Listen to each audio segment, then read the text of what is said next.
మన ప్రభువును మన రక్షకుడైనటువంటి యేసుక్రీస్తు వారి నామంలో మీ అందరికీ నా వందనాలు.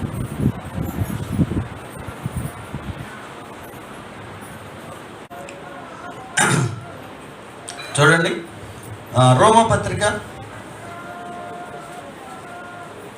10వ అధ్యాయం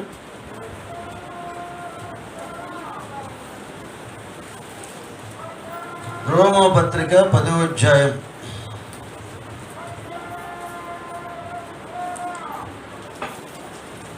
12వ వచనం.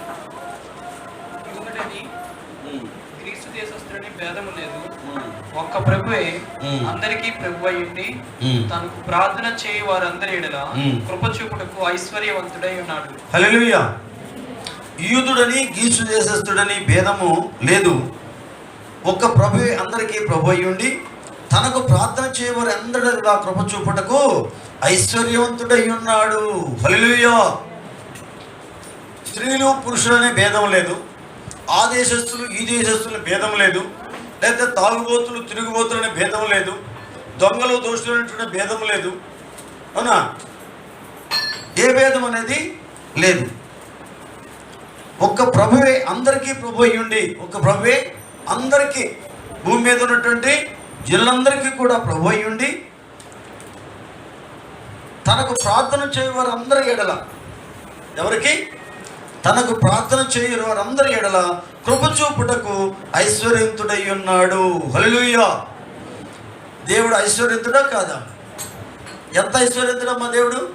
మనం ప్రార్థన చేసేటువంటి, ఆయనకి ప్రార్థన చేసేవారికి యేసు ప్రభు నామములో అడుగుచున్నాను తండ్రి అని ప్రార్థన చేస్తాం కదా. ఆ తండ్రి ఎలాంటి ఐశ్వర్యవంతుడు చెప్పండి మీరు? ఎలాంటి ఐశ్వర్యవంతుడు? ఎంత ఐశ్వర్యవంతుడు? సమస్తము ఆయనదే. హల్లెలూయా. చూడండి ఎంత ఐశ్వర్యవంతుడో చూడండి. యోహాను సువార్త 1వ అధ్యాయం 1వ వచనంలో,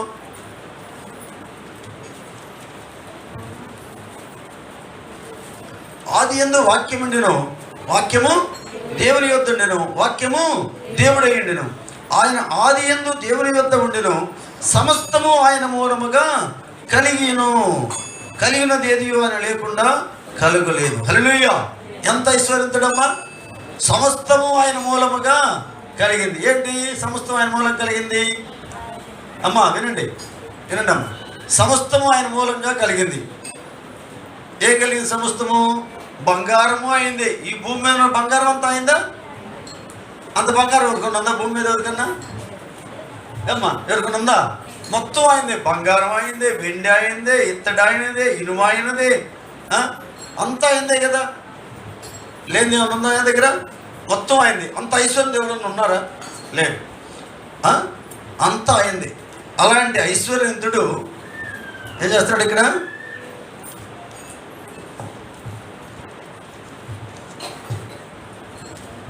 అలాంటి ఐశ్వర్యవంతుడు ఇక్కడ ఏమన్నాడు?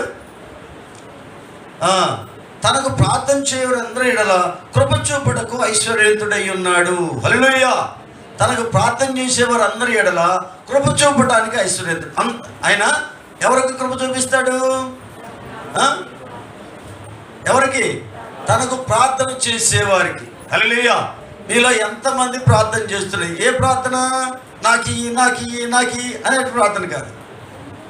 ఏం ప్రార్థన చేయాలి? ఏం ప్రార్థన చేయమన్నాను? ఇప్పుడు దాకా ఏం ప్రార్థన చేయమని చెప్పాను?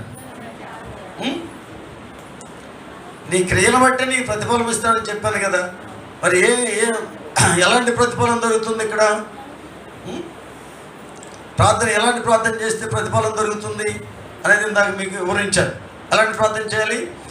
నేను పొందుకున్న ఈ గొప్ప రక్షణ అందరూ పొందుకోవాలని, యేసు అంటే ఎవరో తెలుసుకొని అందరి కోసం మనం ప్రార్థన చేయాలి. యేసు ప్రభువు ఈ లోకంలో ఉన్నప్పుడు ఏం చేశాడు? ఈ లోకంలో ఉన్నప్పుడు ఏం చేశాడమ్మా?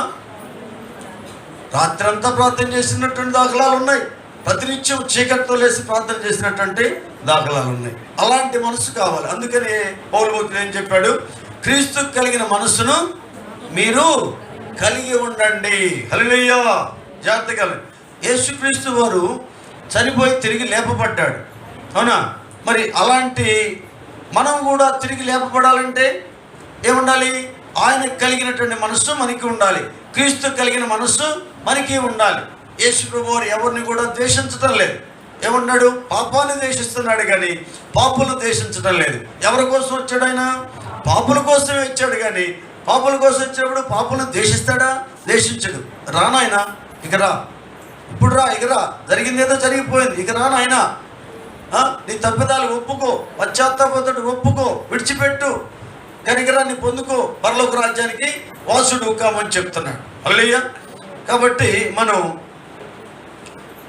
దేవుని అలా కనుక ప్రార్థన చేసినట్టయితే, దేవునికి ప్రార్థన చేసినట్టయితే దేవుడు ఏం చేస్తాడు? కృప చూపడానికి ఐశ్వర్యవంతుడై ఉన్నాడని ఇక్కడ మనం చూస్తూ ఉన్నాం. ఎందుకంటే ఐశ్వర్యం అంటే ఏంటి? ఆరోగ్యంగా ఉంటాం ఐశ్వర్యం కదా. ఇప్పుడు ఆరోగ్యం లేదమ్మా, ఎంత డబ్బు నేను నెత్తిన ఇసుకొట్టుకోవడానికా? ఇప్పుడు ఐశ్వర్యంతో ఉపయోగం ఉందా? ఆరోగ్యం లేకుండా చావు బతుకుల మధ్యలో ఉండి కొట్టుమిట్టాడుతూ ఉంటే ఎంత ఐశ్వర్యం ఉపయోగం ఏంటి? ఆరోగ్యంగా ఉంటేనే ఐశ్వర్యం, అంతే కదమ్మా. ఆరోగ్యంగా ఉండాలి కదా. ముఖ్యంగా ఏమున్నా లేకపోయినా ఆరోగ్యంగా ఉండాలి లేదా? ఆరోగ్యంగా ఉండాలి. అలాగే ఆరోగ్యంగా ఉండాలంటే ఎలా? దేవుడే వాళ్ళ ఆరోగ్యం ఇస్తారు, దేవుడు ఇస్తాడు. దేవుని కృప చొప్పున నేను ఆరోగ్యంగా ఉన్నాను, దేవుని కృప నేను మాట్లాడగలుగుతున్నాను. హల్లెలూయా. ఇవన్నీ ఎక్కడి నుంచి వస్తాయి? ప్రార్థన చేసేవారికి, తన ఎడల ప్రార్థన చేసేవారికి కృప చూపడానికి దేవుడు ఐశ్వర్యవంతుడై ఉన్నాడు. హల్లెలూయా. ఈరోజు మీరు ఎంతమంది ప్రార్థన చేశారు? నేను వచ్చినప్పుడల్లా అడుగుతూనే ఉంటాను. మీ అమ్మగారు అడుగుతుందో లేదో నాకు తెలియదు కానీ నేను వచ్చిన రోజుల్లో మీరు ప్రార్థన చేశారని అడుగుతున్నా. లేకపోతే నాకేం చేత కాక నాకేం రాక అడుగుతున్నానో నాకు తెలియదు కానీ నేను అడుగుతున్నాను, ప్రార్థన చేస్తున్నారా అని అడుగుతున్నాను లేదమ్మా. ఎలాంటి ప్రార్థన అని కూడా అడుగుతున్నాను. ఎలాంటి ప్రార్థన? నాకు ఈరోజు మంచి పని, నాకు ఈ నెలలో 10,000 చిట్టీలు కట్టాలి, చిట్టీలు వచ్చేలాగా చెయ్యి అడుగుతున్నారు. బాగానే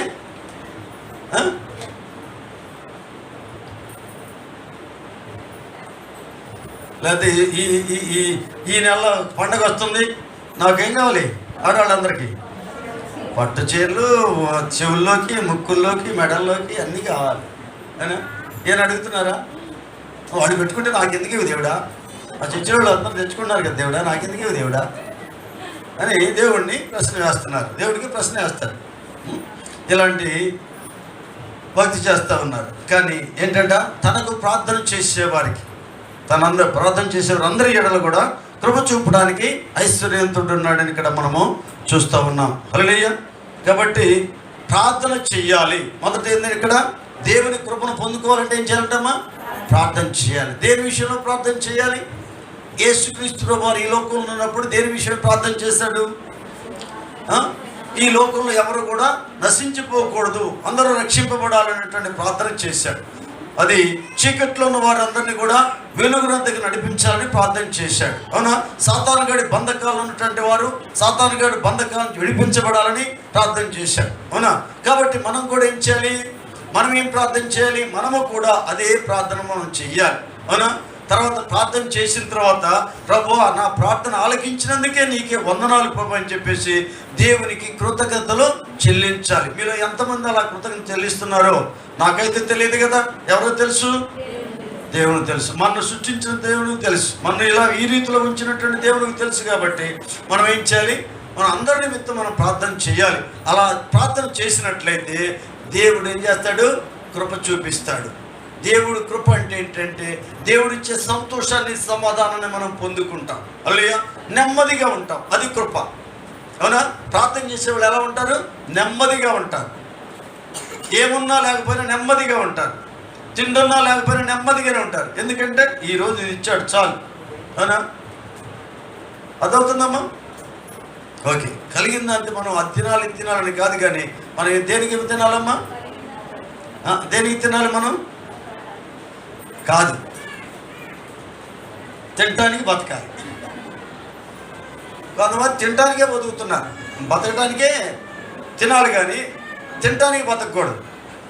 తిని ఏం చేస్తారు? ఇంకా 10 ఏళ్ళు బతికితే 10 పుట్లు తింటారు. పుట్టి తింటారు. గట్టిగా పుట్టే తింటారా? పుట్టి గట్టిగా తింటారంట. అవునా? కానీ మనం ఏం చేయాలి? బ్రతకటానికి తినాలి. ఎందుకు బతకాలి? ఎందుకు బతకాలి? ఎందుకు బతకాలి? ఎందుకు బతకాలి? ఎందుకు బతకాలి? మనం ఎందుకు బతకాలి? చెప్పండి. మనం ఎందుకు బతకాలి? ఎలాగో చూస్తాం కదా. కానీ ఇప్పుడు మనం ఎందుకు బతకాలి చెప్పండి? చెప్పరా ఒక్కరు కూడా సమాధానం? మనం ఎందుకు బతకాలి? మరి ఈ బతకాలంటే స్వచ్ఛపోరని చెప్పేసి మనం తిడతా ఉంటారు కదా, తిట్టరా? ఎందుకు తప్పుడు పనులు చేసి తిడతారు, అవునా? మరి మనం ఎందుకు బతకాలి చెప్పండి? ఏం పని చేస్తున్నావు సింగమ్మ? ఏం పని చేస్తున్నా? దేవుని పని చెప్పావు. ఏం చేస్తున్నావు చెప్పు? ఏం పని చేస్తున్నావు? దేవుని పని అంటున్నారు. ఏం పని చేస్తున్నావు? ఏం చేస్తున్నావు? ఏం ప్రార్థన చేస్తున్నావు? ఒక్క నన్ను నడిపించగలుగుతున్నావా? సంవత్సరాలు అయిపోయింది బాప్తిసాలు తీసుకొని, నువ్వే నడవడానికి చేతగా నువ్వే కుంటున్నాడు నడుస్తుంటే మందిరానికి, ఇంకా కొత్త నెల నడిపిస్తావు? నువ్వేమని ప్రార్థన చేస్తావు? జాగ్రత్తగా ఆలోచించండి, అవునా? కాబట్టి మనం దేవుని యొక్క రాజ్యవ్యాప్తి. ఎప్పుడు యేసుప్రభు శిష్యులు ఉన్నారమ్మా, వాళ్ళు ఏం చేశారు? సమస్తాన్ని విడిచిపెట్టి ఆయన వెంబడించినప్పుడు యేసుప్రభు అయ్యా తిరుగుతున్నారు, దాదాపు ఎన్నో సంవత్సరాలు తిరుగుతున్నాడు. 3.5 సంవత్సరాలు ఆయన వెంబడించారు కదా. లాస్ట్లో అక్కడ ఉన్నటువంటి ఆయన వెంబడించే శిష్యుల్లో ఒక ఆయన ఏమన్నాడు? పేతురు ఏమన్నాడు? ప్రభువా, మేము సమస్తాన్ని విడిచిపెట్టి నిన్ను వెంబడించాం కదా, మాకేం దొరుకుతుంది అని అడిగాడు. తొందరగా ఓపట్లాగా అడిగాడు. అడిగితే ఏమన్నాడు? యేసుప్రభు ఏమన్నాడు? మనిషి కుమారుడు ఎక్కడ చూడండి,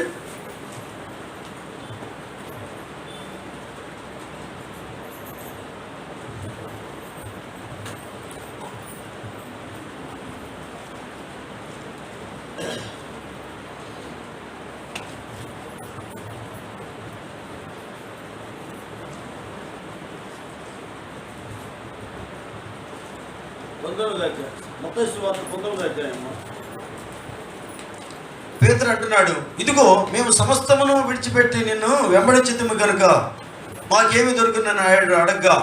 మత్తయి సువార్త 19:27. తర్వాత యేసు వారితో ఇట్లెన్ను, ప్రపంచ పునర్జన్మందు మనిషి కుమారుడు తన మహిమగల సింహాసనం మీద ఆసీనుడై ఉన్నప్పుడు నన్ను వెంబడించిన మీరును 12 సింహాసనాల మీద ఆసీనులై ఇజ్రాయేలు 12 గోత్రుల వారికి తీర్పు తీర్చుదురు. హల్లెలూయా! ఎవరు తీర్పు తీరుస్తారు? 12 గోత్రాల మీదండి 12 గోత్రుల వారికి తీర్పు తీర్చుదురు. హల్లెలూయా! ఇజ్రాయేల్ అంటే దేవుడు ఎన్నుకున్న ప్రజలే. ముందు ఎవరికి వస్తుందో తీర్పు? మనకే వస్తుందంటే ఎక్కడి నుంచి బయలుదేరుతుంది? ఎక్కడి నుంచి వస్తుంది శిక్ష అనేది? దేవుని యొక్క ప్రజలలో నుంచి వస్తుంది. దేవుడు ఎన్నుకునే ప్రజల్లో నుంచే శిక్ష అనేది వస్తుందన్నమాట. గమనించండి. అయితే ఇక్కడ ఏమంటాడు? మనుష్య కుమారుడు తన మహిమగల సింహాసనం మీద ఆశీనుడై ఉన్నప్పుడు నన్ను వెంబడించిన మీరును 12 సింహాసనం ఆశీనులై ఇజ్రాయేల్ 12 గోత్రం వారికి తీర్పు తీర్చుదురు. హల్లెలూయా! సమస్తాన్ని విడిచిపెట్టి యేసుని వెంబడిస్తున్నటువంటి 12 మంది శిష్యులతో చెప్తున్నాడు, మాకేం దొరుకుతుంది? మేమంతా విడిచిపెట్టాం కదా, మాకేం దొరుకుతుంది అని చెప్పేసి అడిగితే యేసుప్రభు ఏమన్నాడు? ప్రపంచ పునర్జన్మందు యేసుక్రీస్తు ఏమంటున్నాడు? మనిషి కుమారుడు రాబోతున్నాడు, మహిమ సింహాసనం మీద రాబోతున్నాడు. వచ్చినప్పుడు ఏం చేస్తున్నట్ట? మీ 12 మంది కూడా 12 సింహాసనం మీద కూర్చొని ఇజ్రాయేల్ 12 గోత్రం వారికి తీర్పు తీరుస్తారని చెప్పాడు. ఓకేనా? వాళ్ళకి అంత ఆధిక్యత ఇచ్చాడు. సమస్తాన్ని విడిచిపెట్టినటువంటి వీళ్ళకి, యేసుని వెంబడించినటువంటి వారికి ఎంత ఆధిక్యత ఇచ్చారో గమనించాలి, అవునా? ఇంకేమంటాడంటే, నా నిమిత్తము అన్నదమ్ములనైనను అక్క చెల్లెళ్ళనైనను తండ్రినైనను తల్లినైనను పిల్లలనైనా భూములైన ఇంట్లనైనా విడిచిపెట్టిన ప్రతివాడును 100 రెట్లు పొందును. హల్లెలూయా! చూడండి అమ్మా, మనం ఈ లోకంలో ఉన్న వాటి కోసం కాకుండా, ఈ బంధువు స్నేహితులైనటువంటి వారి కోసం కాకుండా, పిల్లల కోసం కాకుండా, దేవుని యొక్క రాజ్య వ్యాప్తి కోసం కనుక ప్రయాసపడినట్లయితే ఏం పొందుకుంటారంట? 100 రెట్లు పొందుకుంటారంట. హల్లెలూయా! ఏమిటా 100 రెట్లు? మనకుండేది ఒక్క కొంపే, కానీ ఏమిస్తాడంట దేవుడు? 100 కొంపలు ఇస్తాడు మనకి. ఏంటి 100 కొంపలు అంటే జుబ్బేల్స్ ఇల్లు, పంజాబ్స్ ఇల్లు అనుకున్నారా ఏంటి? 100 మంది ఆత్మీయ కుటుంబాలు మనకి ఇస్తాడు. హల్లెలూయా! జాగ్రత్తగా గమనించండి. 100 రెట్లుగా మనకి ప్రతిఫలాన్ని ఇస్తానన్నాడు. 100 రెట్లుగా అంటే మనం ఈ విధంగా మనం ఆలోచన చేసుకోవచ్చు అన్నమాట. 100 రెట్లు ప్రతిఫలం అంటే 100 అంతల ఆశీర్వాదాన్ని మనకి ఇస్తాడు. ఎందుకంటే అది 100 అంతలు అది ఎక్కడ వస్తుంది? ఇక్కడంటేనేమో భూమి మీద ఉండగా మనం కొద్దిపాటిది. కానీ మనం ఏం చేస్తున్నాడు? ఈ శరీరాన్ని విడిచిపెట్టిన తర్వాత పరలోకంలో ఎంతటి ఆనందాన్ని కలుగుతుందో చెప్ప సఖ్యము కాదు, అలాంటిది ఇస్తాడనమాట. అందుకని అన్నాడు, ఇదియోగాక నిత్య జీవానికి స్వతంత్రించుకుందరు. హల్లెలూయా.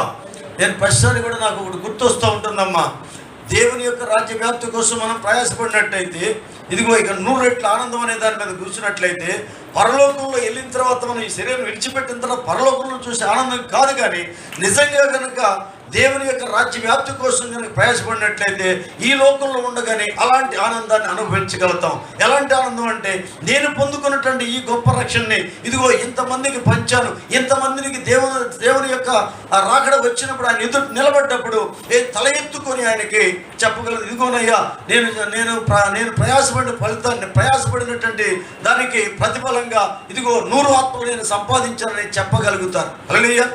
100 రెట్లుగా మనం దేవుని యొక్క ఆశీర్వాదాన్ని మనం పొందుకోగలుగుతాం. అవునా? కాబట్టి జాగ్రత్తగా గుర్తుపెట్టుకోవాలన్నమాట. ఏంటి, మనము పరలోకానికి వెళ్ళక ముందే నిజమైనటువంటి సంతోషాన్ని అనుభవించాలంటే ఏం చేయాలి? పరలోకానికి ఈ చనిపోయిన తర్వాత ఈ శరీరం మట్టికి పోతుంది, ఆత్మ దేవుని దగ్గరికి వెళ్తే పరలోకానికి వెళ్తాయి. ఈ పరలోకానికి వెళ్ళిన తర్వాత అక్కడ ఏం జరుగుతుంది? అక్కడ ఎప్పుడు సంతోషంగా ఉంటుంది. ఎందుకంటే ఈ శరీరం ఈ రక్త మాంసాలతో సాగుబడి శరీరం, ఈ శరీరం మట్టికి పోతుంది, కానీ అక్కడ ఏం ధరించుకుంటాం? మహిమ శరీరం. దానికి ఆకలి లేదు, దప్పిక లేదు. అవునా? ఎప్పుడు సంతోషంగానే ఉంటాం, దానికి ఆకలి లేదు కాబట్టి. అయితే ఇక్కడ మనం చూడాల్సింది ఏంటంటే, అక్కడ పోయి ఆనందంగా ఉండేటువంటి ఆ పరలోకానికి పోయినాక ఆనందం ఉంటాం, కానీ భూమి మీద ఉన్నప్పుడు ఆ పరలోకపు ఆనందాన్ని ఇక్కడ అనుభవిస్తాము. హల్లెలూయా. ఎంతమందికి అర్థమైందో మరి? నిజంగా యేసు ప్రభువు చెప్పిన ప్రకారం అన్నిటికంటే దేవుని యొక్క రాజ్య వ్యాప్తే ముఖ్యమైనటువంటి ప్రయాసపడేటువంటి వారు కుటుంబం కాదు. వీళ్ళంతా కుటుంబాలు విడిచిపెట్టే వచ్చారు, సమస్తాన్ని విడిచిపెట్టాన్ని అబడమించారు. సమస్తాన్ని విడిచిపెట్టి మేము వచ్చాం కదా, మాకేం దొరుకుతుందన్నప్పుడు ఏమన్నాడు? ఆయన రాకడ వచ్చినప్పుడు, ఆయన మహిమ సింహాసనం మీద దిగి వస్తున్నప్పుడు వీరు కూడా, మీ 12 మంది కూడా 12 గోత్రాల వారికి, ఇశ్రాయేలు 12 గోత్రాలకి కూడా తీర్పు తీస్తారు. ఎక్కడ కూర్చొని?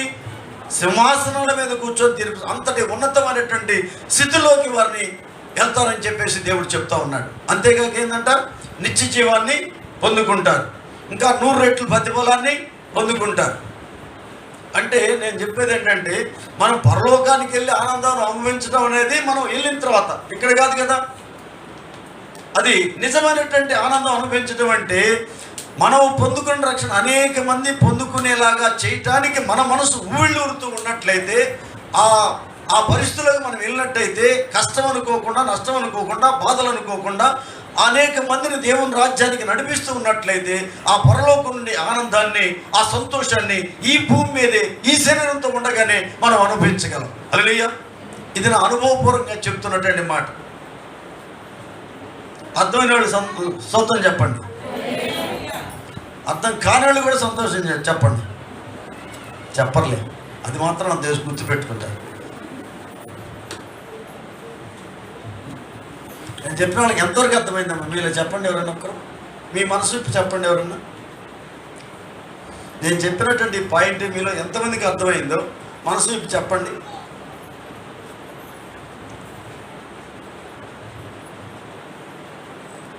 చెప్పండి మీకు అర్థమైన లాంగ్వేజ్లో. మనీషా,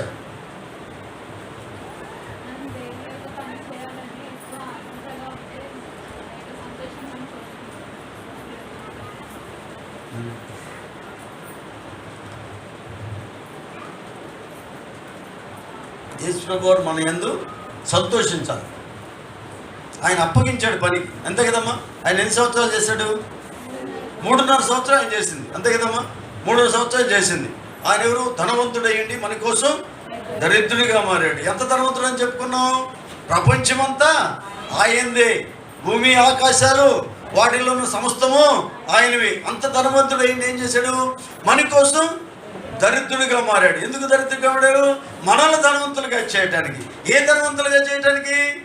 ఆ సృష్టికర్త అనేటువంటి సమస్తం కలిగినటువంటి ఐశ్వర్యంతుడైనటువంటి ఆ దేవునికి బిడ్డలుగా చేయటానికి. హల్లెలూయా.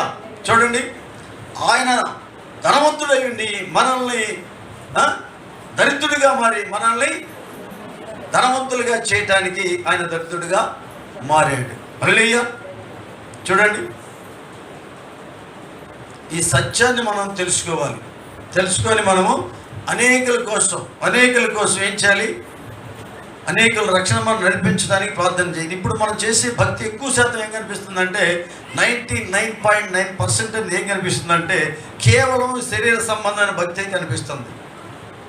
ఆరోగ్యం కావాలి, ఐశ్వర్యం కావాలి, ఇంకా సుఖభోగాలు కావాలి, ఇలాంటి వాటి మీదే మనసు పెడుతున్నారు. కానీ దేవుని యొక్క రాజ్య వ్యాప్తి కోసం ఆత్మలు ఏంటంటే బైబిల్ ఏముంది? ఎందుకు వచ్చాడు మనిషి కుమారుడు? నశించిన దాన్ని వెతికి రక్షించడానికి మనిషి కుమారుడు వచ్చాడు. ఎప్పుడు వచ్చాడమ్మా మనిషి కుమారుడు? ఎప్పుడు వచ్చాడని చెప్పాను? ఎన్ని సంవత్సరాలు వచ్చాడు అమ్మా? ఎన్ని సంవత్సరాలు వచ్చాడు యేసయ్య? 2020 సంవత్సరాలు లోక రక్షకుడు వచ్చాడు. నశించిపోతున్న మానవ జాతిని రక్షించడానికి 2020 సంవత్సరాల నాడు ఒక పేదరాలి కడుపులో జన్మించాడు. మరి ఆయన ఎవరు? ఐశ్వర్యంతుడు. ఏం ఐశ్వర్యంతుడు? మామూలు ఐశ్వర్యంతుడా? సమస్తం ఆయనదే కదా. ఈ మనుషులు కానీ, ఈ భూమి కానీ, ఆకాశం కానీ మొత్తం బంగారం అంతా ఆయనదే కదా.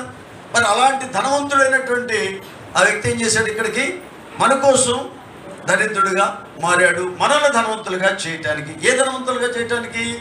ఆ పరలోకపు తండ్రికి మనల్ని పుత్రులుగా చేయటానికి, పరలోకపు తండ్రికి మనం వారసులుగా చేయటానికి, ఆ పరలోకపు తండ్రికి వారసులుగా చేయటానికి ఆయన మన కోసం దరిద్రుడిగా మారాడు. హల్లెలూయా.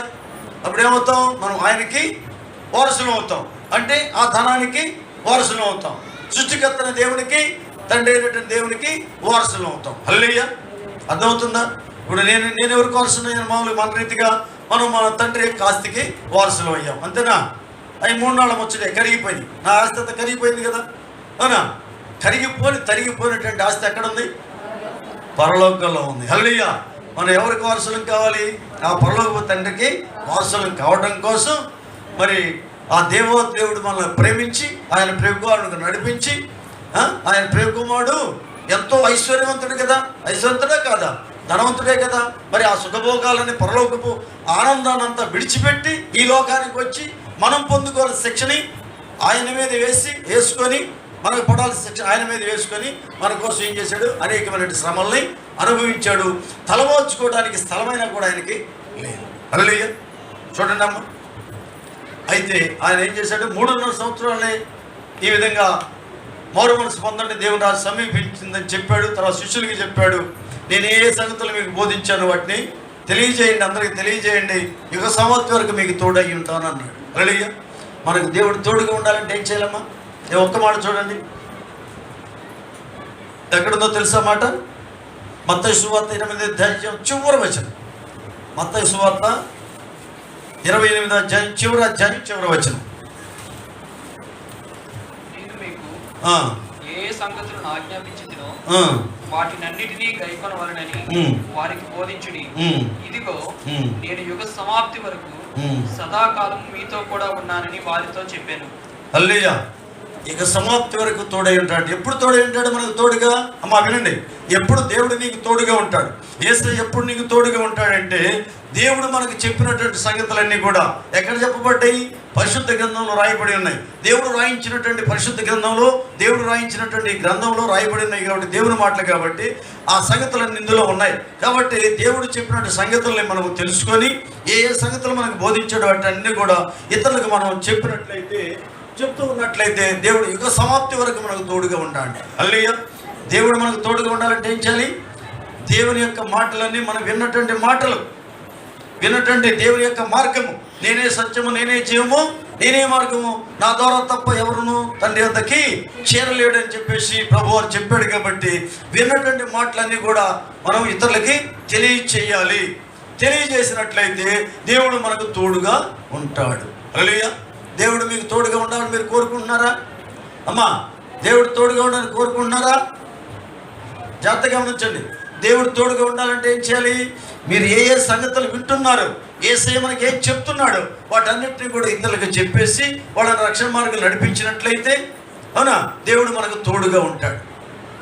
అలా చేస్తూ ఆ మనస్సు కలిగి ఉన్నట్లయితే పరలోకంలోకి వెళ్ళిన తర్వాత ఆనందం అనేది మనం ఇప్పుడు చూడలేదు, మనకు తెలియదు. కానీ అక్కడికి వెళ్ళినాక కదా మనం చూసేది పరలోకం ఎలా ఉంటుంది, అక్కడ ఎంత సంతోషంగా ఉంటుంది అనేది. పుల్లు సింహాలతోటి మనం ఆడుకుంటూ ఉంటాం.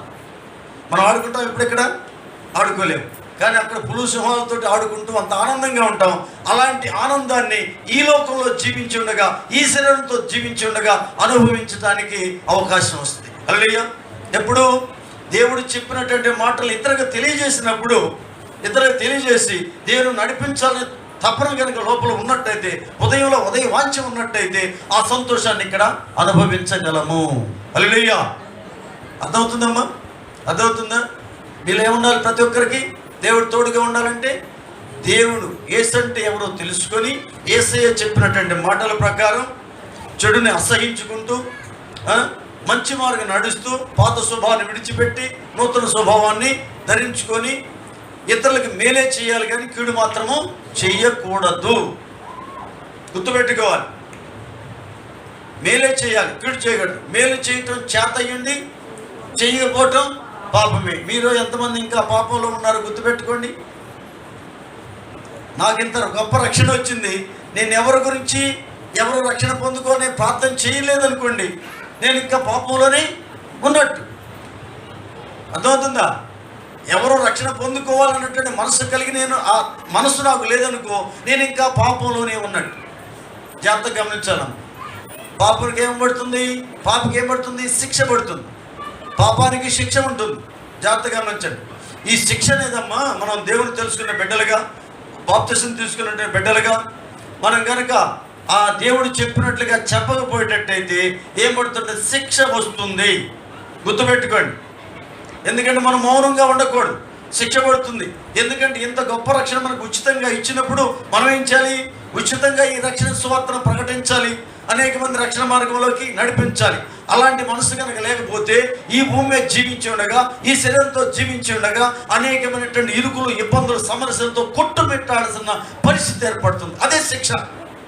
అయితే నరకానికి వెళ్ళరు, నరకానికే వెళ్ళరు. కానీ ఈ భూమి మీద శరీరంతో జీవించి ఉండగా ఏమవుతుంది? శిక్ష వేస్తాడు. దావీదు రాజు కూడా ఏం చేశాడు? దావీదు మహారాజుకి ఆయన తప్పు చేశాడు. తప్పు చేసినప్పుడు ఏం చేశాడు? శిక్ష వేశాడు. వేసాడా? ఎలాంటి శిక్ష వేశాడు? ఆయనకి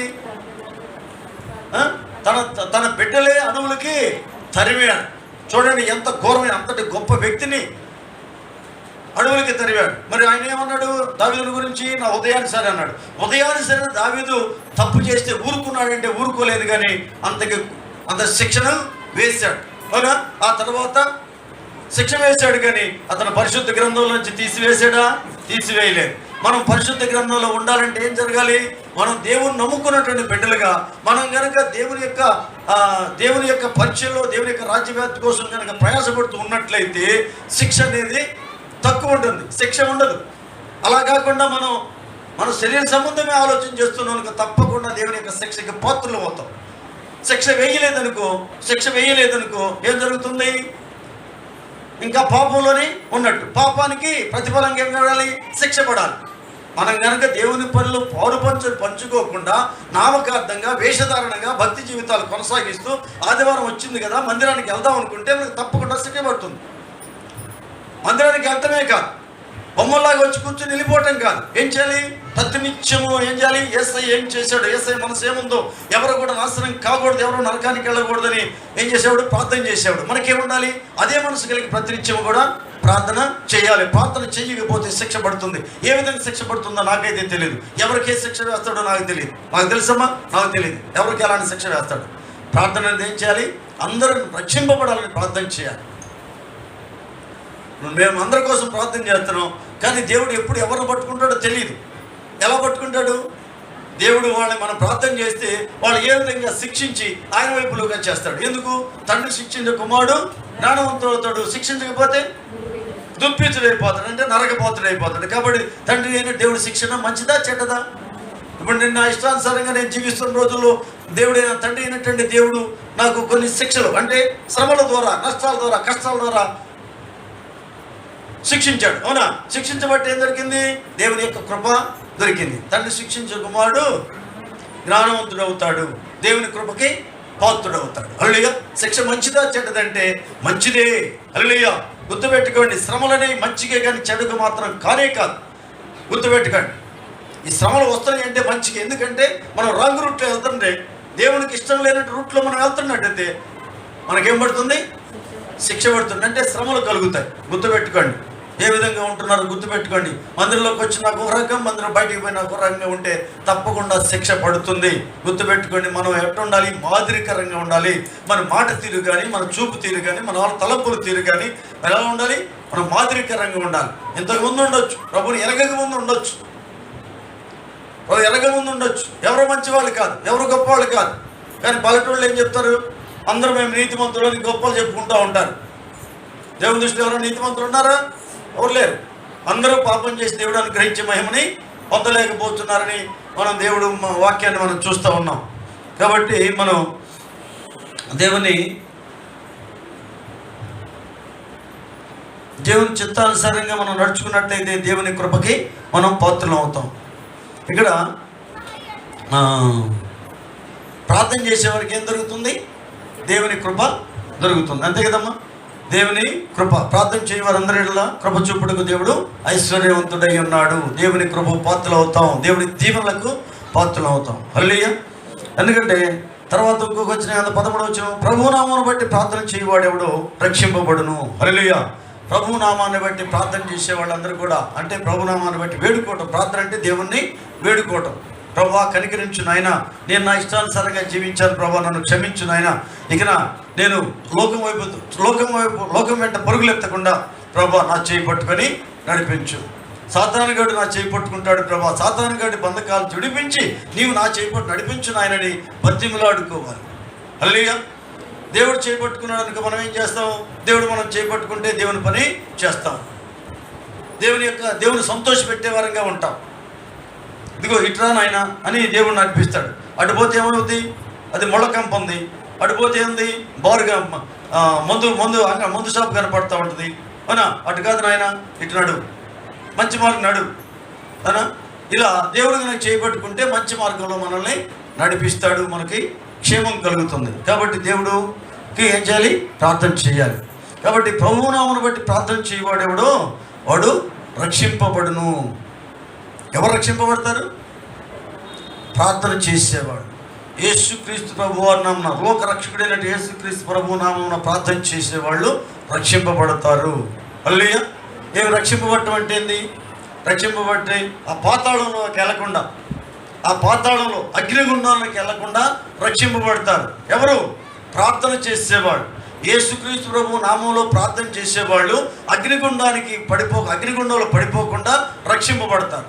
అలా ప్రార్థన చేసేవాళ్ళు రక్షింపబడతారు, చేయని వాళ్ళు రక్షింపబడలేరు. కాబట్టి మనం ఏం చేయాలి? యేసుక్రీస్తు ప్రభు నామంలో ప్రార్థన చెయ్యాలి. హల్లెలూయా. చూడండి, అంటే ప్రార్థన ఎవరు చేస్తారు? ఇప్పుడు ప్రార్థన ఎవరు చేస్తారమ్మా? ఎవరు ప్రార్థన చేస్తారు? క్వశ్చన్. ఎవరు ప్రార్థన చేస్తారు? ఆయన మీద నమ్మకం వచ్చినాడు ప్రార్థన చేస్తారు. ఆయన మీద నమ్మకం ఉన్న వాళ్ళ మీద ఎంతమంది ఉన్నారు మీకే తెలుసు. ప్రార్థన చేసేవాళ్ళు, ఆయన మీద నమ్మకం ఉంచేవాళ్ళు ప్రతిరోజు ప్రార్థన చేస్తారు. సగం నమ్మకం ఉండేవాళ్ళు సగం ప్రార్థనలే చేస్తారు. బుద్ధి పుట్టినప్పుడు చేస్తారు. ఇలా నాకు టైం కాలేదు, ఏదేదో చెప్తారు కథలు. కాబట్టి మనం ప్రార్థన చేయడం అంటే ఏంటంటే ఆయన మీద నమ్మకం ఉంచడం. అంటే నమ్మకం ఉండేటువంటి వాళ్ళు, ఆయనే నిజమైనటువంటి రక్షకుడు అనేటువంటి నమ్మకం ఉన్నటువంటి వాళ్ళు ప్రార్థన చేస్తారు. ఓకేనా? కాబట్టి తన దగ్గరకు వచ్చే వాళ్ళందరూ కూడా ఏం చేస్తాడంటే దేవుడు దీవిస్తాడంట. ఆయనకి ఎంతో ఇష్టం. ఇప్పుడు మనం పెంచుకున్నాడు కదా దేవుడు, ఆయన దగ్గరికి వచ్చాం కదా, మనం ఆయన నడిపించాడు కదా. ఆయన దగ్గరికి మనం ఎవరైతే వస్తున్నామో వాళ్ళందరూ దీవించడం అనేది ఆయనకి ఎంతో ఇష్టం. మన బిడ్డల్లో మనం బాగుపడాలని కోరుకుంటామా, చెడిపోవాలని కోరుకుంటామా? మరి ఆయన బిడ్డలుగా మనం స్వీకరించాడు కదా, మనం బాగుపడాలని కోరుకుంటాడా, చెడిపోవాలని కోరుకుంటాడా? బాగుపడాలని కోరుకుంటాడు. మనం ఆయన బిడ్డలం కాబట్టి, అవునా? కాబట్టి మనం ఎంతగానో ఆశీర్వదించడం అనేది ఆయనకి ఇష్టం అన్నమాట. అయితే ఏ విషయంలోనంటే ఆత్మీయంగా దినదినము వర్ధిల్లాలి. హల్లెలూయా. ఆత్మీయంగా ఆయన మీద నమ్మకం ఉంచి ప్రార్థన చేసేవాళ్ళు ఆత్మీయంగా వర్ధిల్లుతారు. ఆత్మీయంగా వర్ధిల్లాలని ఆయన కోరుకున్నాడు. అందుకని బైబిల్ గ్రంథంలో ఒక మాట ఉంది, ఏముందంటే యోహాను భక్తుడు అంటాడు ఏమంటాడంటే శిష్యుడితోటి ఏమంటాడు, ప్రియుడా ఆత్మలో వర్ధిల్లుతున్న ప్రకారము అన్ని విషయాల్లో వర్ధిల్లాలి, సౌఖ్యముగా ఉండాలని ప్రార్థన చేస్తున్నాను అన్నాడు. హల్లెలూయా. చూడండి ఎవరాడు, దేంట్లో వర్ధిల్లాలి? సౌఖ్యంగా ఎప్పుడు ఉంటారు? సంతోషంగా ఉంటారు? అన్ని విషయాలు ఎప్పుడు వర్ధిల్లుతారు? ఎవరు చెప్పండి? ఏమన్నాడు? ప్రియుడా అంటే గాయకుడైనటువంటి శిష్యుడు ఉన్నాడు ఆయనకి, యోహానికి. ఆయన ఏమంటున్నాడు, ప్రియుడా నీవు ఆత్మీయంగా వర్ధిల్లుతున్నావు కనుక అన్ని విషయాల్లో వర్ధిల్లాలని, సౌఖ్యముగా ఉండాలని నీకోసం నేను ప్రార్థన చేస్తున్నానని చెప్పేసి ఆ భక్తుడు అంటున్నాడు, యోహాను భక్తుడు అంటున్నాడు. చూడండి, ఆత్మీయంగా వర్ధిల్లితే అంటే దేవునిలో వర్ధిల్లితే, దేవుని ఈ లోకంలో కాదు, లోకంలో వర్ధిల్లటం కాదు, లోకంలో ఉండే సిరి సంపదలో వర్ధిల్లటం కాదు, ఆత్మీయంగా వర్ధిల్లితే అంటే దేవుని ఆత్మతో నింపబడితే. ఎప్పుడు దేవుని ఆత్మతో నింపబడతారు? ఆత్మతో నింపబడాలంటే తపన ఉండాలి. నా ఆత్మ లేనివాడు నావాడు కాదన్నాడు. కాబట్టి మనం ఏం చేయాలి? దేవుని ఆత్మతో నింపబడితే ఏం చేస్తాము? దేవుని ఆత్మతో నింపబడినటువంటి యేసయ్య ఏం చేశాడు? దేవుని ఆత్మతో నింపబడినటువంటి యేసయ్య ఏం చేశాడు? నా ఆత్మ లేనివాడు నాకు కాదు అంటున్నాడు. దేవుని ఆత్మతో నింపబడినటువంటి యేసయ్య ఏం చేశాడు? అందరూ కూడా రక్షింపబడాలని ఆయన యొక్క రక్తాన్ని కాచాడు, ప్రాణాన్ని పెట్టాడు. హల్లెలూయా.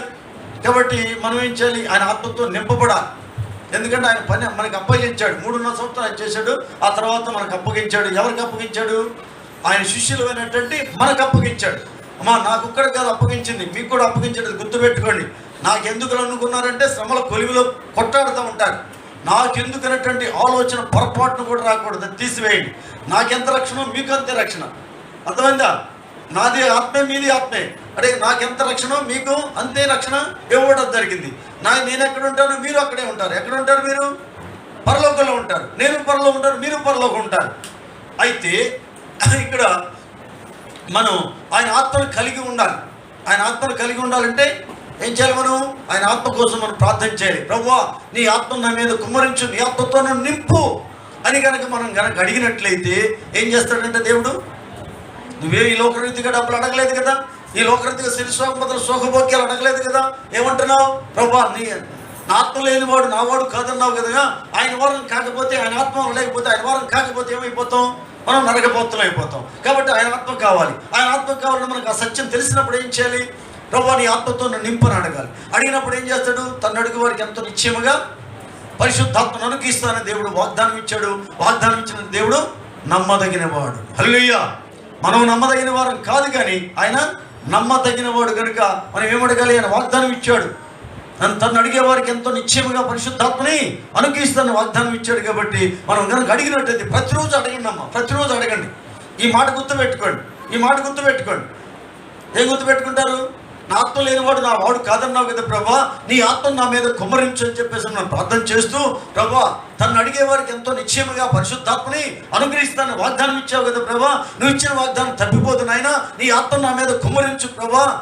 నీ ఆత్మతో నింపబడితే ఏం చేస్తాను? ప్రభు ఆత్మతో నింపబడితే ఏం చేస్తాము? ప్రభు ఆత్మతో నింపబడితే ఏం చేస్తామమ్మా?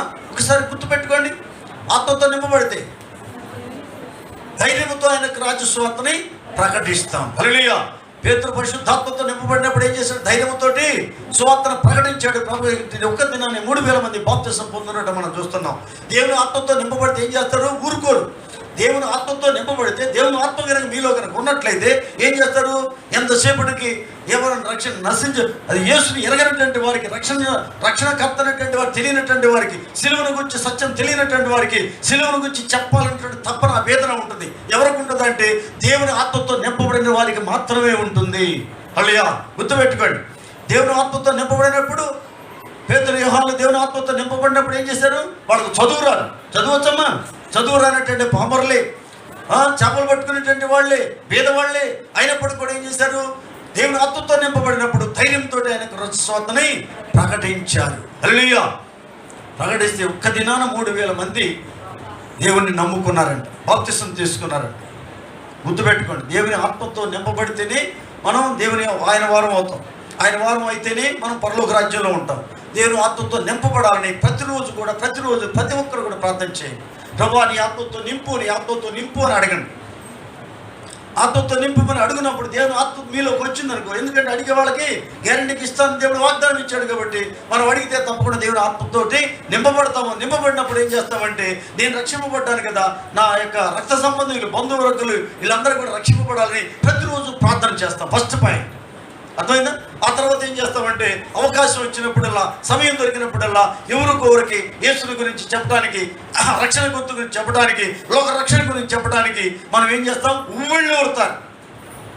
నీకు ఏదన్నా పక్కాళ్ళ గురించి ఏం చేస్తారు, ఎప్పుడెప్పుడు చేద్దామా వాళ్ళకని చెప్పేసి ఉవ్విళ్ళు అవుతుంటారు. ఏం మాటలు, పిచ్చి మాటలు, ఒకరి గురించి అసూయ ద్వేషాలతో ఉన్న మాటలకు ఉవ్విళ్ళుతారు.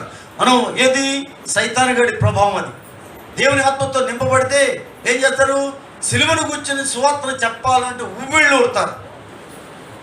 అర్థమవుతుందమ్మా? దేవుని ఆత్మతో నింపబడితే సిలువను కూర్చొని సువార్తను ప్రకటించాలని, యేసంటే ఎవరో తెలియజేయాలని, అటుని గురించి ఊళ్ళుతూ అనేక మంది రక్షణ నడిపించాలని తాపత్రయం కలిగి ఉంటారు. అర్థమవుతుందా? గుర్తుపెట్టుకోండి, ఓకేనా?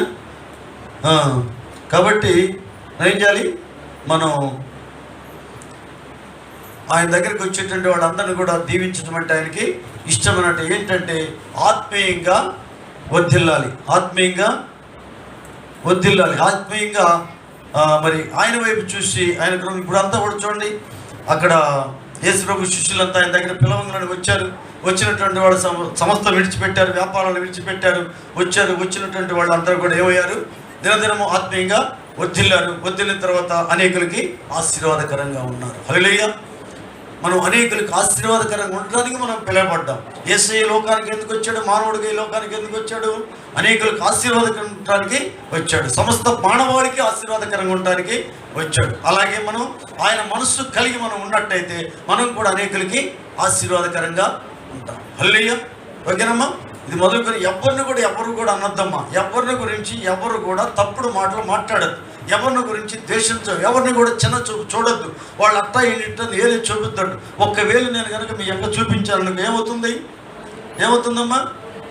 3 వేళ్ళు నా వైపు చూస్తున్నాయి, ఒకటి మళ్ళీ దేవుడి వైపు చూస్తుంది. ఇలాంటి వాడినా నువ్వు అని, అంతే కదమ్మా? ఇలాంటి వాడు నువ్వు కన్నదాన్ని శుచిగతను దేవుడిని చూపిస్తావు. అలాగే 3 రకాలుగా మరి నువ్వు ఇంకా 3 రెట్లు పడుతాయని చెప్పేసి మనల్ని మనమే చూపించుకున్నట్టు అవుతుంది. కాబట్టి ఎవరిని కూడా ద్వేషించవద్దు. ఎందుకంటే వాళ్ళకు ఉన్నటువంటి దీన పరిస్థితులు, లేకపోతే ఆర్థిక పరిస్థితులు కావచ్చు, లేకపోతే కుటుంబంలో ఉన్నటువంటి నేపథ్యాల్లో కావచ్చు, రకరకాల పరిస్థితుల్లో, బాధల్లో, వేదనలతో ఉంటారు. వాళ్ళ మీద ఏం చేయాలి, మనము కనికరం చూపాలి. ఎందుకంటే మనం కనికరముల తండ్రికి మనము వారసులం కాబట్టి, కనికరములు గల దేవదేవునికి వారసులం కాబట్టి మనము కూడా ఆ తండ్రి యొక్క వారసత్వాన్ని పొందుకొని మనం అందరి ఎడల కనికరాన్ని మనము చూపించాలి. హల్లెలూయా. నేర్చుకోండి, ఫస్ట్ పాయింట్ ఇది నేర్చుకోండి. దేవుని ఆత్మతో నింపబడితే మనం అందరి ఎడల కనికరాన్ని చూపించగలుగుతాం. ఓకేనమ్మా? కాబట్టి దేవుడు ఏమన్నాడు, ఇక్కడ ఏ భేదము లేదన్నాడు. కాబట్టి మనకేముండకూడదు, ఏ భేదము ఉండకూడదు. వాళ్ళు ఎలాంటి వారినైనా మనము ద్వేషించకూడదు. వాళ్ళు అన్నారు కదా అని చెప్పి తిరిగి వాళ్ళ మీద మనం మాటలు అనకూడదు. అది గుర్తుపెట్టుకోండి అమ్మ. ఇంకా వాళ్ళకి మనకి తేడా ఏంది? వాళ్ళు అన్నారని మనం అన్నాం అనుకో, వాళ్ళకి మనకి తేడా ఏంటి? తేడా లేదు కదా. వాళ్ళు అన్నిలు అనొచ్చు, వాళ్ళు ఇంకా ఎరగనటువంటి వాళ్ళు అనొచ్చు, కానీ వాళ్ళు అన్నారని మనం అంటే వాళ్ళకి మనకి తేడా ఏంటి? తేడా లేదు కదా. కాబట్టి వాళ్ళు తెలియక అన్నారు. యేసు ప్రభువుని బలంతో పోట్లు పొడుస్తున్నప్పుడు, సిలువేసినప్పుడు ఏమన్నాడు ఆయన? ప్రభువా, తండ్రి మీరు ఏమి చేయుచున్నారో తెలియదు కనుక క్షమించు అన్నాడు. అది ఆ మనసు కావాలి. దేవుని ఆత్మతో నింపబడితే ఆ మనసు ఉంటుంది. గుర్తుపెట్టుకొని అలా చేసినట్టయితే, ఎందుకంటే యేసు ప్రభు వారికి ఏ భేదం లేదు. కాబట్టి మనం కూడా ఏ భేదం ఉండకుండా మరి అందరి ఏడల కూడా మనం ఏం చేయాలి? ప్రేమని చూపించాలి. ఆయన అందరి ఏడల ప్రేమను చూపించాడు కాబట్టి మనం కూడా అందరి ఏడల ప్రేమను చూపించినట్టయితే దేవుని కృపకు మనం పాత్రలమి అవుతాం. హల్లెలూయా. కాబట్టి సత్యాన్ని తెలుసుకొని మనము ముందుకు నడుస్తూ దేవుని కృపను మనం పొందుకున్నాం. దేవుని కృపగా పొందుకోవాలంటే ఏం చేయాలి? ఫస్ట్ పాయింట్, దేవుని కృప పొందుకోవడానికి ప్రార్థన చేయాలి. ఈరోజు మీలో ప్రార్థన చేయనటువంటి వాడు చేతులు ఎత్తండి. ఎవరన్నా ధైర్యం ఉంటే కవిత, నువ్వు ఎప్పుడు చేయెత్తుతూనే ఉన్నావు, ఏంటి నీ పరిస్థితి? నాకు అర్థం కాలేదు. ఎప్పుడు చూసినా ప్రార్థన చేయలేదంటే చెయ్యి ఎత్తుతూనే ఉన్నాం.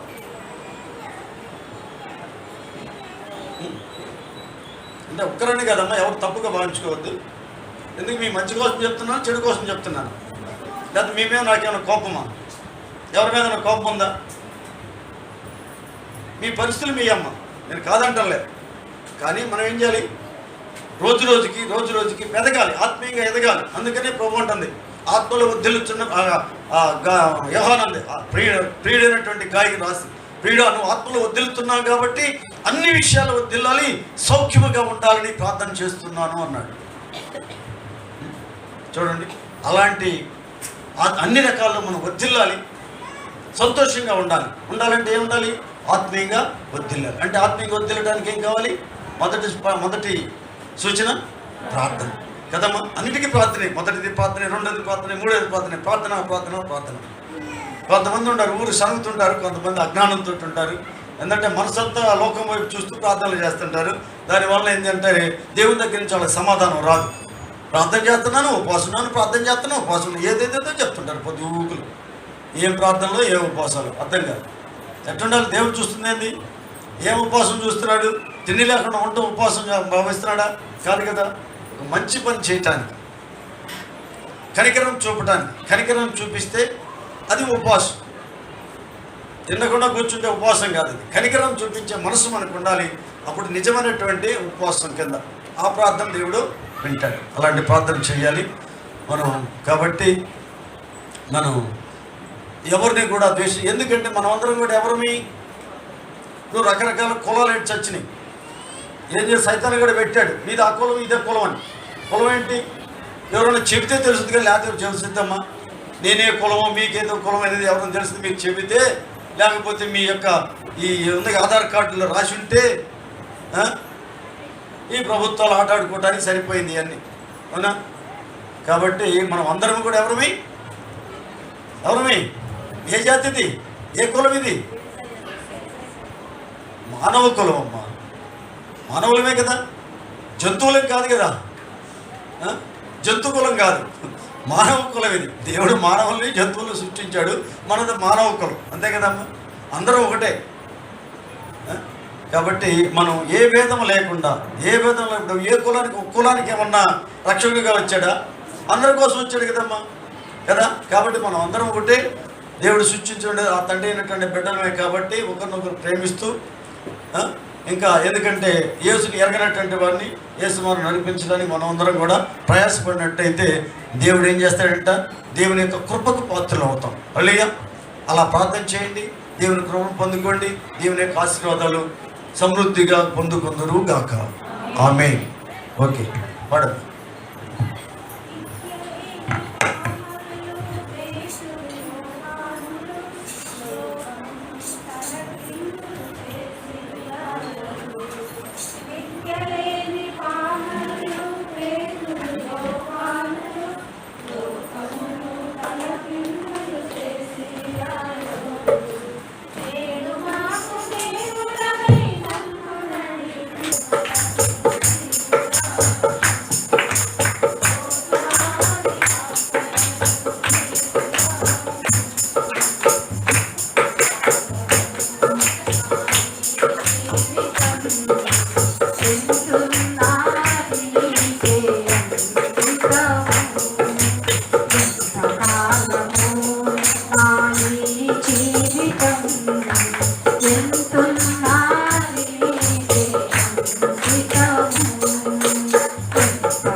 ఇంకా ఆడికి వచ్చేవాళ్ళు కూడా మీకు ఎవరన్నా ఉంటే ఎంతమంది వస్తున్నారు అనేది మనకు కూడా ఐడియా ఉంటుంది. పేర్లు ఇవ్వండి, అమ్మగారికి తెలియజేయండి ఎంతమంది ఉపవాసాలు ఉంటున్నారు, ఎంతమంది ఇప్పుడు మాతారం రావాలనుకుంటున్నారు. మాట్లాడండి, మీ వస్తువులు బట్టి మీరు రావచ్చు అనమాట. ఎవరికి మేము సొంతంగా వెహికల్స్ అరేంజ్ చెయ్యం, గుర్తుపెట్టుకోండి. ఎవరి కాళ్ళు ఇక్కడ బస్సు ఎక్కితే అక్కడ దిగుతారు. 11వ తారీఖు నుంచి 21 రోజులు ఉపవాసం అనమాట. 11వ తారీఖు నుంచి నెల దాకా లెక్కేసుకుంటే 21 రోజు అవుతుంది. 11వ తారీఖు నుంచి 21 రోజు ఉపవాసం ఉండాలనుకుంటే 11వ తారీఖు నుంచి ఉండొచ్చు. అట్లా ఓకేనా? ప్రార్థన విషయంలో ఎవరు కూడా నిర్లక్ష్యంగా ఉండొద్దమ్మా. మంచి భక్తి చేయండి, నామకార్థ భక్తి మాత్రం ఎవరు చేయరు. ఏదైనా తెలియకపోతే అమ్మగారిని నిన్ను అడగండి, ఆత్మీయంగా ఎదగండి. ఓకేనా? ప్రార్థన చేసుకుందాం.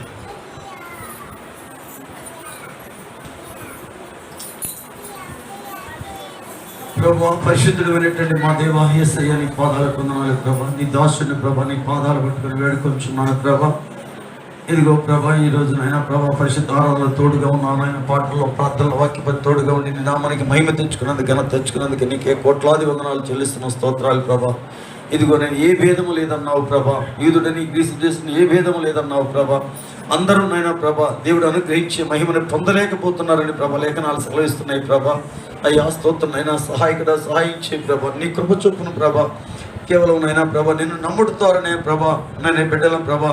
అయ్యా ఆ నిత్య రాజ్యానికి నైనా, సంతోష రాజ్యానికి నైనా వారసులుగా చేస్తున్నందుకు నీకే కోట్లాది వందనాలు చెల్లిస్తున్న స్తోత్రాలు ప్రభా. సహాయకుడ, సహాయించే ప్రభా. బిడ్డలు విన్నటువంటి వాక్యం నాయన బిడ్డ హృదయాల్లో విత్తబడిన వాక్యం 30 ఫలించే భాగ్యాన్ని దయచేయను. బిడ్డలందరికీ ప్రార్థనాత్మం దయచేయను. తనకు ప్రార్థన చేసే వారందరూ కూడా రక్షింపబడతారని ప్రభా లేఖనాలు సెలవించుండగా ప్రభా, ప్రార్థన చేసే మనసును వారికి దయచేయని వేడుకుంటున్నాను ప్రభా. నేను నీ పాదాలు బట్టి వేడుకునే మనసును వారికి దయచేయని వేడుకుంటున్నాను ప్రభా. దినదినము ఆత్మను ఒత్తిడి సహాయించి వేడుకుంటున్నాను ప్రభా. యేసయ్యా నీ పాదాలు వందనాలయ్యా, స్తోత్రాలు ప్రభా. బిడ్డలు ప్రభా ఏ పరిస్థితుల్లో ఉన్నారో ప్రభా నీకు తెలుసు నాయన. అటు పరిస్థితుల్లో ప్రభా బిడ్డలు ప్రభా నీ పాదాలు వేడుకుని నీ కృపను పొందుకునే భాగ్యాన్ని బిడ్డలు దయచేయని వేడుకుంటున్నాను అయ్యా, స్తోత్రాలు ప్రభా. అయ్యా అనారోగ్యంతో ఉన్న బిడ్డలు ముట్టి స్వస్థపరిచి మంచి ఆరోగ్యాన్ని దయచేయను. ఎందుకంటే స్వస్థపరిచి హోవా నేను నా గురికినైనా బిడ్డలు ముట్టి స్వస్థపరిచి మంచి ఆరోగ్యాన్ని దయచేయను. సమాధానం లేని కుటుంబాల్లో సమాధానం దయచేయను. చెదిరిన కుటుంబాలను తిరిగి కట్టమని వేడుకుంటున్నాను ప్రభా. గర్భఫలం కోసం నీ సన్నిధిలో కన్నీరు దాచే బిడ్డలకు గర్భాన్ని దయచేయ ప్రభా. వివాహం కావాల్సిన బిడ్డలకు సాగిన సహాయం దయచేసి పరిశుద్ధం జరగడానికి సహాయం చేయడం. చేతి పనులు లేని బిడ్డలకు చేతి పనులు దయచేయను. ఉద్యోగం లేని బిడ్డలకు ఉద్యోగాలు దయచేయను ప్రభా. నువ్వు ఇస్తేనే కదా ఆయన పొందుకునేది ప్రభా. అయ్యా నీ కృప చొప్పున ప్రభా ఉద్యోగం లేని బిడ్డలకు ఉద్యోగాలు దయచేయను ప్రభా. నా బిడ్డల హృదయాల్లో నెమ్మది దయచేసి వేడుకుంటున్నాను ప్రభా. సహాయం చేయ. నీ దాసులు దాటిపోవద్దు నాయన. ఆ బిడ్డలు ప్రభా అయ్యా వాళ్ళకి నీ సాక్షులుగా నిలబెట్టమని వేడుకుంటున్నాను ప్రభా. అయ్యా స్తోత్రం ఆయన సహాయం చేయ ప్రభా. కృప చూపునైనా దయ చూపుని వేడుకుంటున్నాను ఆయన, స్తోత్రాలు ప్రభా. సహాయం చేయను. ఇదిగోనైనా ప్రభా తాగుడిన బంధకాల్లో చిక్కి ఉన్నారు ప్రభా. ఆ తాగుడిన ద్రోప బంధకాలు చుడిపించినైనా నీ వైపు చూసి నేను నీ కృపను పొందుకునే బిడ్డలుగా ఇచ్చేయను. సాతానుగాడు పట్టి పీడిస్తున్నాడు ప్రభా. ఆ తాగుడిని సాతానుగాడి తల చెతకు దొక్కునైనా ప్రభా నీ బిడ్డలు నీ వైపు చూసి నీకు రుణం పొందుకునే బిడ్డలుగా ఇచ్చేయని వేడుకుంటున్నాను ప్రభా. నీ ఆశీర్వాదాలు పొందుకునే బిడ్డలుగా ఇచ్చేయని వేడుకుంటున్నాను ప్రభా. సహాయం చేయ. నీ పాదాలకు వందనాలయ్యా, స్తోత్రాలు ప్రభా. చదువుతున్న బిడ్డలు చదువులు వర్ధిల్చేయని, ఇంకా ఉన్నతమైన చదువులు చదవాలి ప్రభా. ఈ నామాన్ని ఘనపరిచే బిడ్డలుగా ఇచ్చేయని వేడుకుంటున్నాను ప్రభా. సహాయం వేడుకుంటున్నాను ప్రభా. ఇదిగో నేను సంవత్సరం నెలాఖరులో ఉన్నా ఉంటావా, చివరి దినాల్లో ఉన్నా ఉంటావా, నీ కాపుల రక్షణ బిడ్డలందరికీ దయచేసి వేడుకుంటున్నాను ప్రభా. లోక బిడ్డ పరుగులు ఎత్తకుండా నీ వైపు చూసి నీకు రుణం పొందుకునేటువంటి బిడ్డలుగా చేయని వేడుకుంటున్నాను. సహాయం చేయను. ఇదిగో ప్రభా నీ చిత్తమైతే ప్రభా నెలాఖరులో ప్రభా 5 దినాలు ప్రభా ఈశ్వర మాదారంలో ఉండటానికి నాయన అయ్యా నీ సన్నిధిలో ఉండటానికి నీ బిడ్డలందరికీ నీ కృపను దయచేసి వేడుకున్నాను ప్రభా. అయ్యా నీ సన్నిధిలో నాయన వాగ్దానాన్ని పొందుకునే భాగ్యాన్ని మనకి దయచేసి వేడుకున్నాను ప్రభా. నువ్వు ఇచ్చే వాగ్దానం స్వతంత్రుకునే భాగ్యాన్ని దయచేసి వేడుకున్నాను ప్రభా. సహాయం చేయ ప్రభా. అలాగే నేను ప్రభా నీ చిత్తమైతే ప్రభా ఈ సింగరేణి కాలంలో నీ నామం మహిమ ఘనమైనటువంటి బేతేలు పాత్రను నిర్మించడానికి నీ మార్గాన్ని సరళం చేయ ప్రభా. ఆటంకాలు దూరపరచునైనా ఇదిగో ప్రభా ఈశ్వరం అదిగో కొత్త దేవపల్లిలో ప్రభా మందిర నిర్మాణంలో ప్రభా ఆటంకాలు వచ్చినాయి ప్రభా. అయ్యా అయ్యా నువ్వు కార్యం చేస్తే అడుగునేవాడు ఎవడన్నాడు ప్రభా. అదిగోనైనా కొత్త దేవపల్లి గ్రామ ప్రజలందరినీ కూడా దర్శించునైనా ఆ చీకట్లో ఉన్న జనులందరినీ కూడా దర్శించి వెలుగులను నడిపించి నీ కరువు పాత్రలుగా చేసి అక్కడ మందిర నిర్మాణంలో ప్రతి ఒక్కరు సహకరించేలాగా ప్రభా నీ మహిమ కార్యాలు జరిపించని వేడుకుంటున్నాను. సహాయకుడా సహాయం చేయి ప్రభు చెప్పు నేను దయ చెప్పు వేడుకుంటున్నాను ప్రభా. ఇదిగో నా తల్లిని ప్రభా ఆ శ్రమల నుంచి వేదల నుంచి నైనా ప్రభా అయ్యా తప్పించినైనా ప్రభా ఇదిగో ప్రభా ఆ నుంచి విశ్రాంతులకు నడిపించుకున్నాను. వందనాలు చెల్లిస్తున్నాను. స్తోత్రాలు ప్రభా. నీ సన్నిధిలో ఉండే భాగ్యాన్ని ఇచ్చేవనైనా వందనాలు చెల్లిస్తున్నాను ప్రభా. అయ్యా స్తోత్రమైన గొప్ప దేవుడు నీ పాదాలు వందనాలు ప్రభా. ఇదిగో ఇంకా తప్పిపోయిన బిడ్డలు ఉన్నారు ప్రభా. వారందరూ కూడా తిరిగి నీ వైపు చూసిన నీ కృపను పొందుకునే బిడ్డలుగా ఇచ్చి వేడుకున్నాను ప్రభా. కుటుంబాల్లో నెమ్మది లేని బిడ్డలు ఉన్నారు ప్రభా. కుటుంబాల్లో నెమ్మదిని సంతోషాన్ని సమాధానం దయచేసి ఈ నామానికి మహిమకు ఘనం తెచ్చుకుని వేడుకున్నాను ప్రభా. ప్రార్థనాత్మ లేనటువంటి బిడ్డలకి ప్రార్థనాత్మ దయచేయి ప్రభా. అయ్యా అయ్యా నామకాత్మని భక్తిని అంతమందించిన యథార్థమైన భక్తి చేసే కృపను ప్రభా ప్రతి ఒక్క బిడ్డకి దయచేయి ప్రభా. ఇంకా కుటుంబాల్లో ఎవరైతే రక్షణ లేదో నాయన వారందరికీ కూడా మారుమోస రక్షణ భాగ్యాన్ని కలిగి చేయండి ఆయన. ప్రభుత్వం దయచూపులు వేడుకున్నాను ప్రభా. యవన బిడ్డలు జ్ఞాపం చేసుకున్నాను. యవన బిడ్డలు తొట్టిలు తారని లేఖనాలు సెలవిస్తున్నాయి ప్రభా. ఎవరి బిడ్డ తొట్టిల్లి పోకుండా నీ కాపు రక్షణ దయచేసి నీ నామానికి మహిమ తెచ్చి బిడ్డ ఘనత తెచ్చి బిడ్డలకు వర్ధలు చేయమని ఇదిగో నేను ఇంకా బిడ్డలు ప్రభా ఏ కొరతలతో ఉన్నారో ప్రభా వారి కొరతలన్నీ తెచ్చినైనా ప్రభా సకల సమృద్ధిని అనుగ్రహించి నీ నామానికి మహిమ తెచ్చుకోమని ఘనత తెచ్చుకోమని ఇప్పటివరకు నేను నీ దాసుడు మనవి చేసిన దాన్ని దయచేసినందుకు నీకు కోట్లాది వందనాలు చెల్లిస్తూ యేసయ్య నామమున అడిగి వేడుకొంచున్నాను తండ్రి. ఆమేన్. ప్రభువైన యేసుక్రీస్తు కృపయు దేవుని ప్రేమయు పరిశుద్ధాత్మ యొక్క అన్యోన్య సహవాసము ఇప్పుడును ఎల్లప్పుడును కూడిన మనందరికీ సకల పరిశుద్ధులకు తోడైండును గాక. ఆమేన్. ఆమేన్. అందరికీ వందనాలు.